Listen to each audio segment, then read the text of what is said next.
God rules the world. Well, that's a statement that many people, probably most people, would dismiss almost immediately. Because many people would say, wouldn't they, that mankind dominates this earth. We see that the nations of the world have their various forms of government. And of course, throughout history, there's been many different various forms of government. There's been sovereign rule. There's even been dictatorship and empires. In later times, there's been democracy, hasn't there, and communism, to name a few. But whatever kind of authority that any single particular nation may have as its government, it does appear on the face of it that mankind rules over himself, over his own affairs, and that man is the authority in the earth. So the majority of people, as we say, would dismiss the suggestion that God is in control. And yet this is actually what the Bible claims. Now in the book of Daniel, there, chapter 5 and verse 17, it's declared there that the Most High ruleth in the kingdom of men, and giveth it to whomsoever he will, and setteth up over it the basest of men. So that's the Bible claim. And what we can immediately see from that particular statement there is that the way that God rules the world, well, it's evident it's not actually immediately obvious the way that he controls it. In fact, unless we actually look to the Bible, then we would never know it. Because the Bible shows that God rules the earth in, we might say, an unseen way. The vast majority then of the earth's population are unaware that God is controlling the world according to his own purpose, and that he's doing that to bring about his ultimate purpose with the earth. So then, if we do actually find that the evidence of the Bible is true and that God does rule the world, then, well, that evidence is even more compelling to us. Let's just turn again to the reading that we've taken together from Isaiah's prophecy there, and that chapter 46, where God declared this through the prophet Isaiah. He declared that he is the only true God. Chapter 46, and let's just look again at verse 9 there. This is God speaking to the prophet Isaiah. He says, "Remember the former things of old, for I am God, and there is none else. I am God, and there is none like me, declaring the end from the beginning, and from ancient times the things that are not yet done, saying, my counsel shall stand, and I will do all my pleasure." So again, this is a very clear statement, how that the God of the Bible declares he is the only God, and there is no other like him, because he alone, as he says here, he declares the end from the beginning. So he makes known then, through his word, the Bible, what's going to happen in future times. Declares it before it's done. Now, only God can accurately foretell future events. So this is the first point that he makes, but the next point underlines that he not only foretells future events, but he actually causes them to come about. It is God then, through man, we might say, that brings these things about. So in that verse 10, he declared that my counsel shall stand, my purpose, that is, what God intends to do, in other words, that will stand, it will be accomplished. Now, how does God do that, we might ask? Well, there's a little indication here in verse 11 as how he does it, where it says there in verse 11 how he calls a ravenous bird, that is, he means a king or a ruler, and he calls them from a country that may be far away, and he brings that ruler and that nation to execute his counsel, to bring about his purpose at that time. And you see, there are examples of God doing that, particularly in the Old Testament part of the Bible, when he brought powerful nations against certain other nations, because at that time God saw fit to bring judgment against those nations at that particular time. Now, one prime example of that in the Old Testament is when God brought certain nations against his own people, Israel, because at that time Israel had rebelled against God. So then, if God has declared something, then he will cause it to come about. So the evidence that we need to examine is prophecy, isn't it? Prophecy is the foretelling of major events before they come to pass. In some cases, many, many years before they come to pass. And when they do actually occur, then that prophecy in itself is therefore evidence that God has declared it. So let's just move on to looking at some of these then. So we'll turn now then to Daniel's prophecy and chapter 2. Where there is such one prophecy here. It's a prophecy of 4 great empires of the past, but as we'll see, actually, the prophecy still hasn't come to its ultimate end even today. Now, this was, of course, it was a prophecy given by God to King Nebuchadnezzar. Now, Nebuchadnezzar was a king of the time, a king of Babylon. Babylon, the great empire of that time. And the prophecy came to the king in the form of a dream, but he saw the dream, but he didn't understand what it meant. He knew there was some meaning to it, and so he was deeply concerned about this. In fact, none of his own wise men could interpret the dream for him, but there was an Israelite called Daniel who had already been taken captive into Babylon by that time, and God showed Daniel the dream and its meaning. So first of all, Daniel himself had been shown the dream after the king, of course, had received it. So let's just look at that, what the dream was. Verse 31 of Daniel chapter 2 here. This is Daniel now speaking to King Nebuchadnezzar. He says, "Thou, O king, sawest, and behold, a great image. This great image, whose brightness was excellent, stood before thee, and the form thereof was terrible. This image's head was of fine gold. His breast and his arms were of silver. His belly and his thighs were of brass. His legs of iron. His feet part of iron and part of clay. Thou sawest till that a stone was cut out without hands, which smote the image upon his feet that were of iron and clay, and brake them to pieces. Then was the iron, the clay, the brass, the silver, and the gold broken to pieces together, and became like the chaff of the summer threshing floors, and the wind carried them away, that no place was found for them. And the stone that smote the image became a great mountain, and filled the whole earth."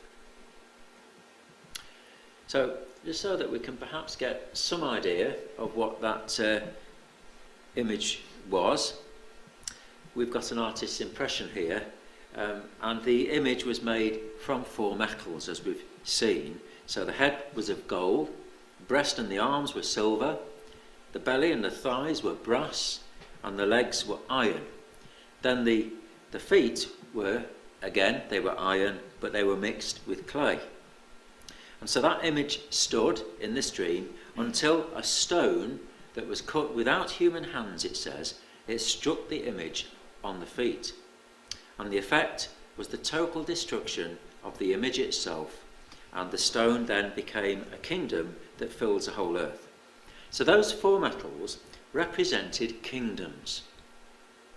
And just so that we can get, see the whole interpretation, we'll read what Daniel says about the interpretation from verse 37. He said, "Thou, O king, art a king of kings, for the God of heaven hath given thee a kingdom, power and strength and glory. And wheresoever the children of men dwell, the beasts of the field and the fowls of the heaven hath he given into thine hand, and hath made thee ruler over them all. Thou art this head of gold." And after thee shall arise another kingdom inferior to thee, and another third kingdom of brass, which shall bear rule over all the earth. And the fourth kingdom shall be strong as iron, forasmuch as iron breaketh in pieces and subdueth all things. And as iron that breaketh all these shall it break in pieces and bruise. And whereas thou sawest the feet and toes, part of potter's clay and part of iron, the kingdom shall be divided, but there shall be in it of the strength of the iron, forasmuch as thou sawest the iron mixed with miry clay. And as the toes of the feet were part of iron and part of clay, so the kingdom shall be partly strong and partly broken. And whereas thou sawest iron mixed with miry clay, they shall mingle themselves with the seed of men, but they shall not cleave one to another, even as iron is not mixed with clay. And in the days of these kings shall the God of heaven set up a kingdom which shall never be destroyed, and the kingdom shall not be left to other people, but it shall break in pieces and consume all these kingdoms, and it shall stand forever. Forasmuch as thou sawest that the stone was cut out of the mountain without hands, and that it brake in pieces the iron, the brass, the clay, the silver, and the gold, the great God hath made known to the king what shall come to pass hereafter. And the dream is certain, and the interpretation thereof is sure. So, just to summarise that interpretation then, we can see that God has revealed what we might call a broad outline of history, beginning from Daniel's time right through to the time when God is going to establish his own kingdom on the earth. So we can see here from this screen that there were 4 kingdoms, and the first of them, represented by that head of gold, was the kingdom of Babylon, as Daniel said that Nebuchadnezzar was that head of gold. And then there would be a second kingdom represented by the silver of that image. Now that was the kingdom of the Medes and Persians, which took over the kingdom of Babylon, and so that became the great power then of that time.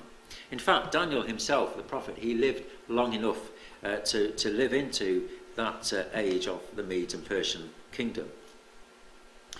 After the Medes and Persian Empire came the Grecian kingdom, the Empire of Greece, and you may well have heard of Alexander the Great. He was the king that established that Grecian kingdom. And then finally, the iron was the Roman Empire, which again took over from the Grecian Empire. Now, Rome was often referred to as being as strong as iron at the time. And also there was the phrase, the iron rule of Rome. That might be a saying that you may have heard of. In fact, the Roman Empire, at around 395 AD, it was divided then into 2, into East and West. And so that's indicated again by this dream with the 2 legs of the image. And since then, the territory of the Roman Empire has gone through many changes. But of course it's still there, isn't it? Now, another point about those kingdoms is that when each of them had their ascendancy, we might say, they also dominated the land of Israel.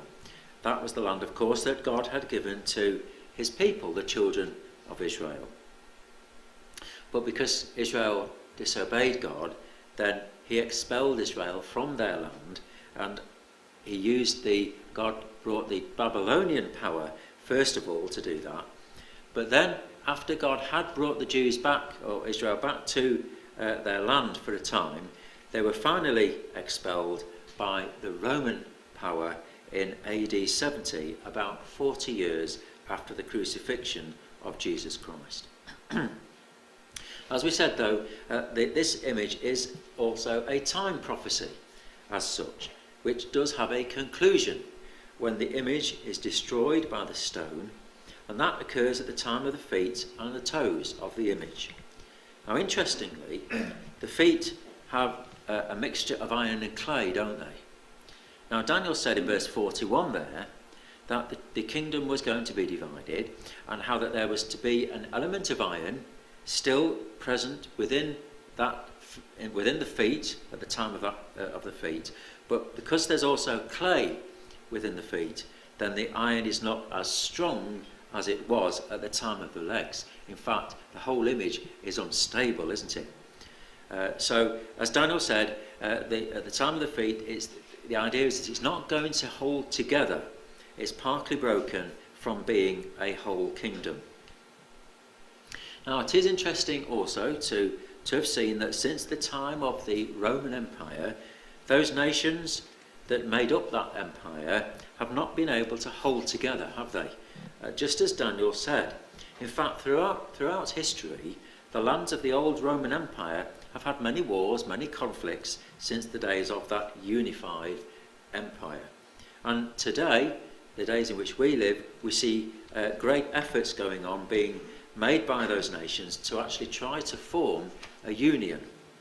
However, God's word here in Daniel declares that just as iron and clay cannot hold together ultimately, so too those nations will ultimately not be able to unify. And it's going to be at the time of those kingdoms, said Daniel, that God will intervene in a direct and in a powerful way. So again, we can see that we are still within the time scope of this prophecy, and it does appear that we are at the time of the feet, even at the time of the toes perhaps. So we can then expect that the kingdom of God is very near, quite possibly within our own lifetime. So we're left with Daniel's last words on this prophecy, as he told King Nebuchadnezzar there that the dream was certain in verse 45 there. Now, the original Hebrew word there also has the meaning of truth. So we could say, yes, it's certain, but it's true as well. And the interpretation is sure, it's faithful. Now, Daniel himself was a man of faith in God, quite clearly, and he was convinced in God's prophecy. So we now, in our own time, we can look back. We've got the advantage of time and of history that's gone, haven't we? And we can see that this prophecy has been proven to be true. We can see that it has been sure and faithful, as Daniel said. So again, what great evidence we have here. Because, you see, history is history, isn't it? We cannot deny what has happened in the past, neither can we change what's gone before in history. Neither can anybody influence the future as an individual, or certainly not on such a vast scale as this, and over such a vast epoch of time, we might say. But God, of course, can. He is outside of time in that sense. So we believe then that this is undeniable proof of God's rule in the kingdoms of men. So we've just looked then at the first part of evidence for God's rule in the earth. We've just considered what we could think of as being God's global purpose with the kingdoms of men, with his eventual purpose with the world. Let's move on now, though, to looking at what we could describe as more specific prophecies that focus on one individual nation or land. Now, because of time, we can only take 3 examples here. First of all, we're going to look again at the example of Babylon, but as we say, in some more detail. Then we're going to take the example of Egypt. Egypt being another nation which figures quite considerably in the Bible. And thirdly, with the people of Israel, we've mentioned them before, the Jewish people as they've become known as, and of course there's a great deal of Bible prophecy about the Jews. And we've chosen to look at those examples because each prophecy about those nations is different from the other. The outcome is different. They have different outcomes in God's purpose, and because of that, we feel that it shows that these prophecies cannot be a product of mere chance. So then, the first example we're going to look at is Babylon. Now, Babylon was a city in the ancient land of Chaldea. In fact, it first appears in Genesis, actually, chapter 10 and verse 10, and it's actually called Babel there, but that is the same original Hebrew word, Babel and Babylon. It is Babylon. And of course, it was at Babel in chapter 10 of Genesis where the Tower of Babel was erected. But Babylon itself later grew into a kingdom, and we've mentioned that.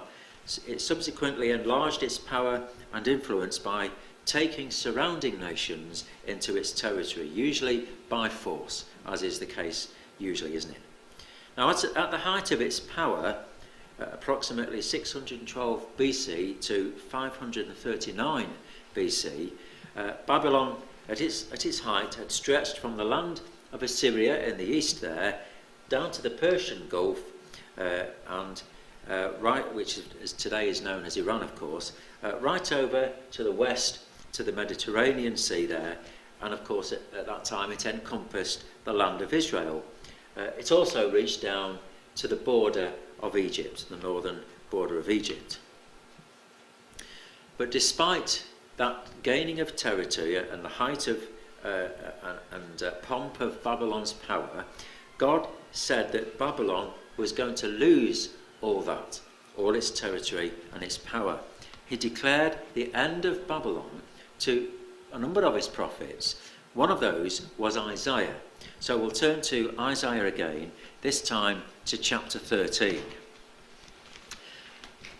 Now, what's very interesting about this particular prophecy in chapter 13 is that it was given about 100 years before Babylon had actually come to the height of its power, before Babylon had really become a strong power.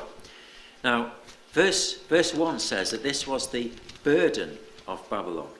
So again, it's just amazing because this is even before Babylon was a great power. But we'll just pick out some verses from chapter 13 then. Let's go in at verse 19. And Babylon, the glory of kingdoms, the beauty of the Chaldees' excellency, shall be as when God overthrew Sodom and Gomorrah. It shall never be inhabited, neither shall it be dwelt in from generation to generation. Neither shall the Arabian pitch tent there, neither shall the shepherds make their fold there. But wild beasts of the desert shall lie there, and their houses shall be full of doleful creatures, and owls shall dwell there, and satyrs shall dance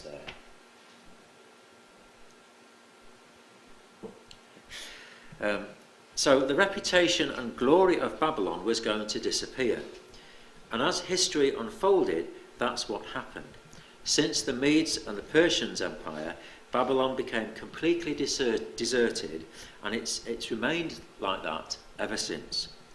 Now, over the centuries, travellers to that area have spoken of that area as a rather, we might say, eerie place, and wandering nomads wouldn't go there because they thought it was inhabited by spirits, and of course those nomads would probably go to places where most people would not want to go to. But in the 19th century, archaeologists began to dig in that area, and they discovered the ruins of the ancient city of Babylon. And from those discoveries, the existence of Babylon as a powerful kingdom has been proved.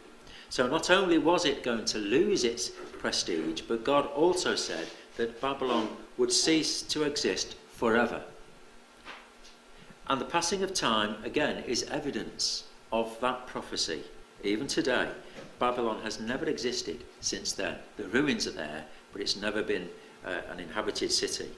And even before the discovery of that ancient city, some historians had actually suggested that it had never existed. They suggested Babylon was simply a mythical city that was, in their words, purely an imagination of the Jews.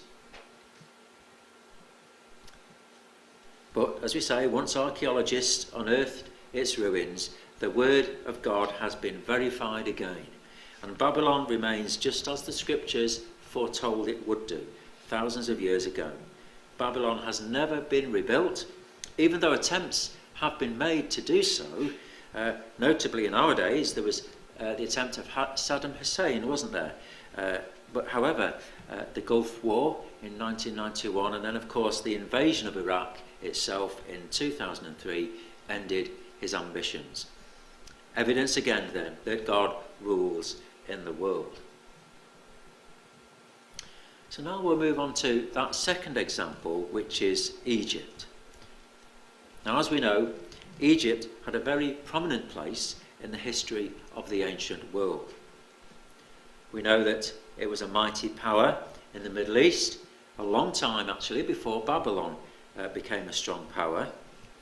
Now, Egypt was at its height around about 1600 BC. And of course there's been many discoveries of ancient buildings and structures, but of course the pyramids, of course they have always been there and can be visited even today. Now there's a prophecy about Egypt in the book of Ezekiel, and so we'll turn to Ezekiel chapter 29. Again, we have a remarkable prophecy here that foretells the unique history of Egypt that God has brought about.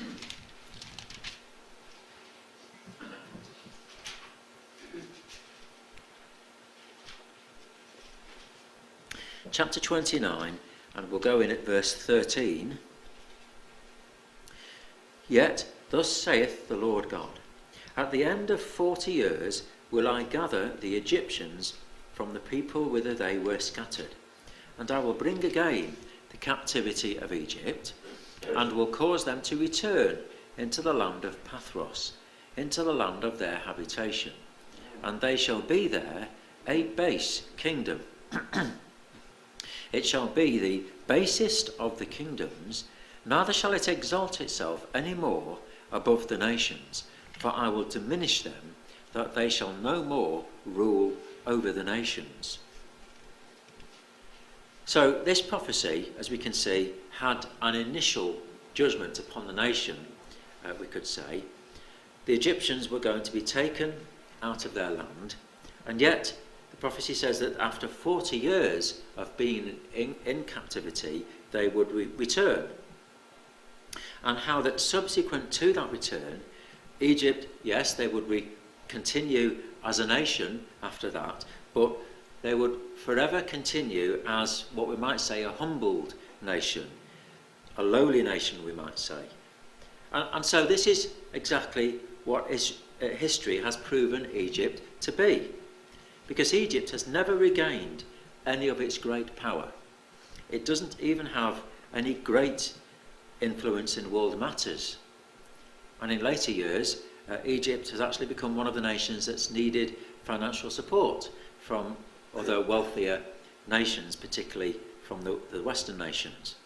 So since then, and until now, Egypt has been a base nation, a lowly nation.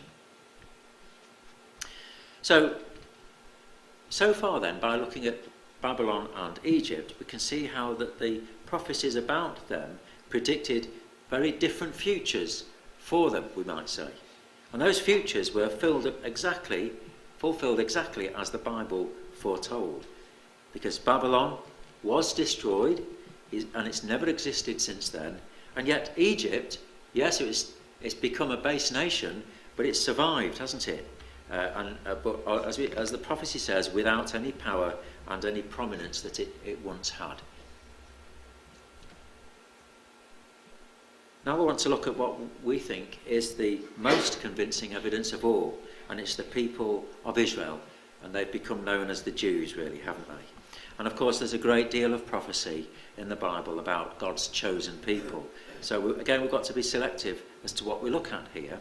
So first of all, we'll turn to Deuteronomy chapter 28. Deuteronomy is the fifth book of the Bible.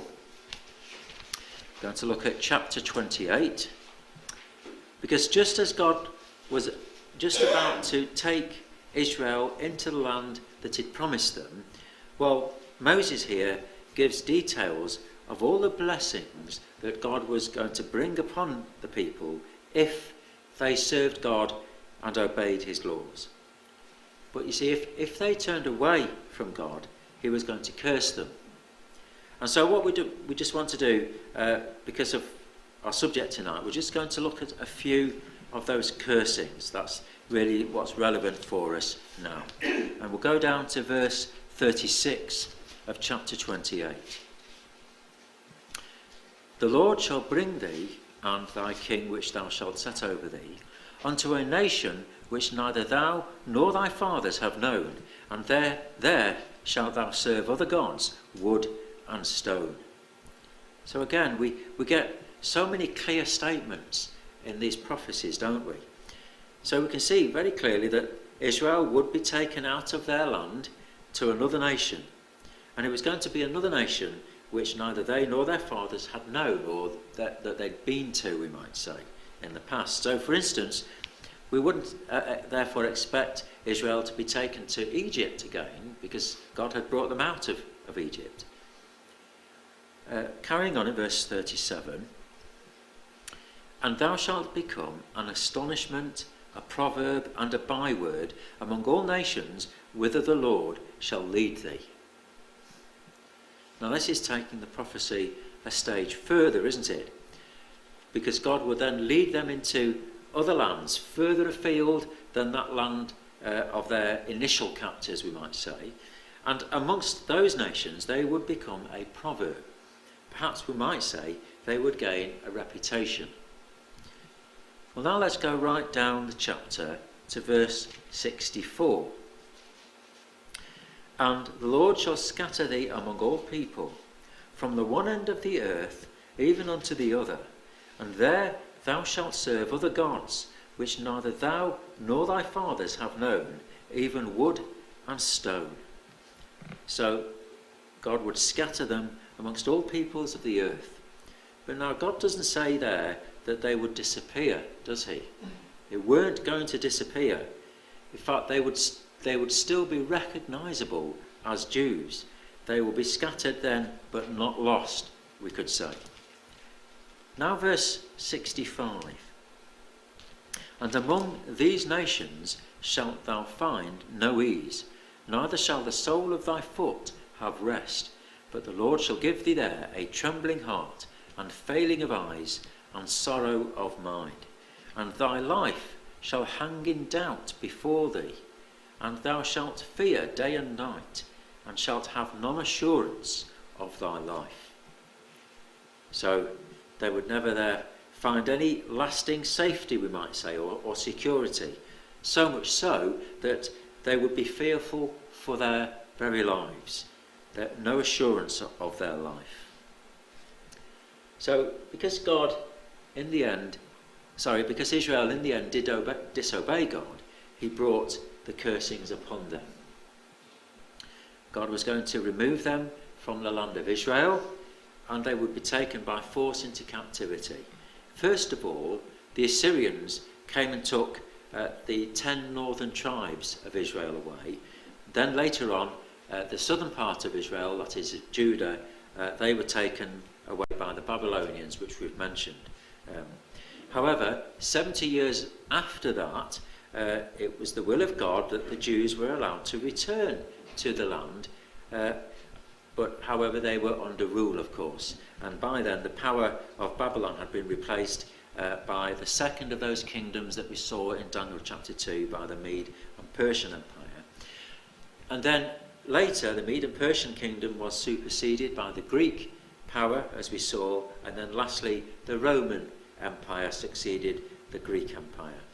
But of course, whilst the Jews were in their land, they were still under each of those successive powers. So they were therefore under their rule. They were restricted in what they could and couldn't do, of course. And so that was the environment, in fact, in which Jesus Christ was born and which he lived. It was actually during the time of the Roman domination. As we mentioned before, though, by AD 70, nearly 40 years after the crucifixion of Christ, the Roman power, well, they finally expelled the Jews from their land. And the city of Jerusalem and the temple there were destroyed, and in fact many Jews lost their lives at that time. That then was the end of the Jewish homeland, we could say. So in all the subsequent centuries, as the Jews spread throughout the world, they did become a sign, a source of derision to the nations, an astonishment, a proverb and a byword. Now the Hebrew word for astonishment can also be translated as a desolation. And again, that's what we've seen with the Jews there. They've existed, but desolate. And as we say, they have become a proverb and a byword. In fact, the wandering Jew is perhaps a phrase that you've heard of. And in that in itself is almost like a proverb, isn't it, of how the Jews have been scattered and how they've wandered from land to land over thousands of years, in fact. And there are many derisory sayings also about the Jews, aren't there? Because to many people, the Jews are a byword and a proverb. Now the third point from this is that even though the Jews have been scattered into many countries of the world, even so they've retained their identity. They've not disappeared. They've remained distinctly Jewish. And so the dispersion of the Jews, that had begun in the days of Babylon, we mentioned, and it then gained real impetus during the Roman Empire after the destruction of Jerusalem in AD 70. Now, what we've got here is a map, and I do apologise for the clarity of this map. It might not be too clear, but we've got a map here that shows the extent of Jewish settlement in that Roman Empire, and this was less than 300 years after they'd been expelled in AD 70. So by the year 300 AD, the Jews were living in every part of the Roman Empire, except for Britain by 300 AD, but of course they went there too, and they've spread much further as well, haven't they? But here, we've got this map here, and those black areas that you can probably see are Jewish communities of at least hundreds of thousands. So that's shown in the markings there. So that's how they'd spread in less than 300 years. And since then, it seems that wherever civilization has spread, the Jewish people have followed. As we say, what's truly amazing is how that they've survived with their identity. As a race, they haven't disappeared. In fact, that's what normally would happen, isn't it? To any nation of people that don't have a homeland of their own and has been scattered throughout the earth over such a long time. The Jews haven't had a homeland for around 2,000 years. So we've got those three main points there on the screen about the cursings of Israel. I'm just adding in this last one here. Fourth point is that they have been hated and persecuted amongst so many of the nations that they've been scattered throughout. Now, essentially, it has been persecution that's caused the Jews to become so widespread. That's been the main predominant reason. Their history has been that wherever they've settled, sooner or later they experience persecution in many different forms, that is, and then either out of their own choice or even forcibly, they've had to move on and find somewhere else. Then they maybe settle again in another place, but then in time persecution would arise again, and then the cycle would be repeated. So the effect then is that they've moved further and further afield, and throughout their history they've suffered scorn, contempt and derision many times. In the 20th century there were the Russian pogroms, weren't there? And then of course in Nazi Germany there was the final solution to the Jewish question, as it was put, the phrase. They intended to destroy the Jewish race. But despite all this persecution for, as we say, nearly 2,000 years, they are still there. And it's remarkable, but that again is evidence of God's hand at work in the earth. We'll turn now to Jeremiah's prophecy and chapter 30. Because not only has God prophesied that they, the Jews that is, would be scattered throughout the earth and that they would be persecuted, but he's also promised that he would eventually gather Israel, the Jewish race, again together from all over the earth. So Jeremiah chapter 30 and verse 3. For lo, the days come, saith the Lord, that I will bring again the captivity of my people Israel and Judah, saith the Lord, and I will cause them to return to the land that I gave to their fathers, and they shall possess it. Now, today, we could say we're very privileged to live in the times that we do, because we've seen these things come about. The creation of the Jewish state of Israel back in 1948 was an amazing event of the 20th century. Now, as we mentioned before, the persecution in Europe that they endured in the 1930s and 40s, well, that unleashed what's known as the terrible Holocaust. Probably the worst spell of anti-Semitism ever seen, where an estimated 6 million Jews died.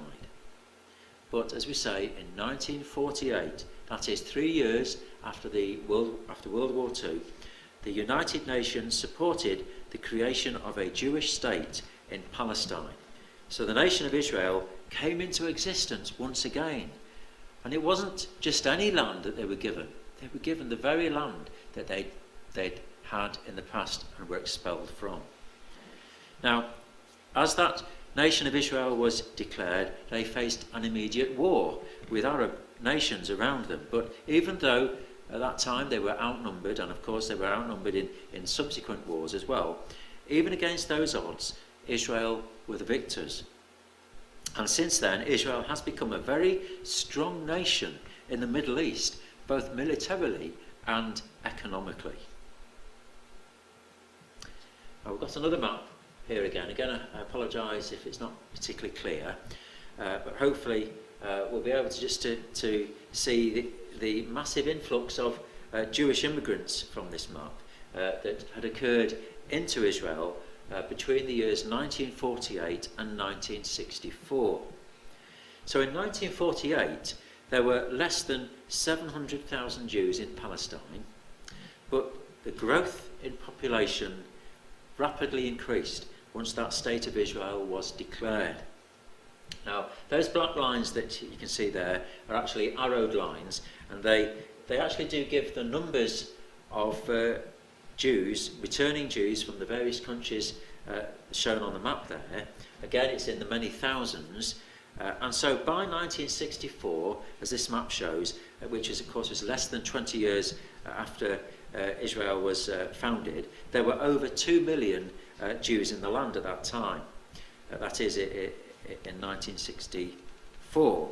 But today, there's over 6 million Jews in the land, because now they have their homeland once again, which, as we say, they've not possessed that land, or possessed any land, in fact, for nearly 2,000 years. So again, the prophecies concerning Israel are completely accurate. We as Christadelphians, we are convinced that this is undeniable evidence of God's rule in the earth. Remember that dream that Nebuchadnezzar had? That king came to understand this particular declaration that Daniel gave to him. How that the living may know that the Most High ruleth in the kingdom of men, and setteth up over it, giveth it to whomsoever he will, and setteth up over it the basest of men. Well, I hope that we've been able to show that that statement is true, that we've seen the evidence of God's rule in the world. So we've looked at examples of prophecy that foretell future events, and we've seen that God has fulfilled them. We've seen the broad outline of history from the book of Daniel, those kingdoms in the Middle East then and later on with the Roman Empire, and how that we are near the time when God will establish his own kingdom on the earth. And we've looked at prophecies which are focused on specific nations and peoples. And there are many other prophecies of the Bible which are evidence of God's rule in the earth. So we urge you to look into these things even more and to consider that the Bible is right and that there's no other God except the God of the Bible, because he alone declares the end from the beginning, and his counsel does stand, and that he does perform all his pleasure. And God's counsel is that he will ultimately establish his own kingdom throughout the whole world with his Son, Jesus Christ, as King. If we want to have a place in that kingdom and to have a hope of eternal life in that kingdom, then we have to repent and to be baptized into Jesus Christ and to follow his example in our lives. Thank you.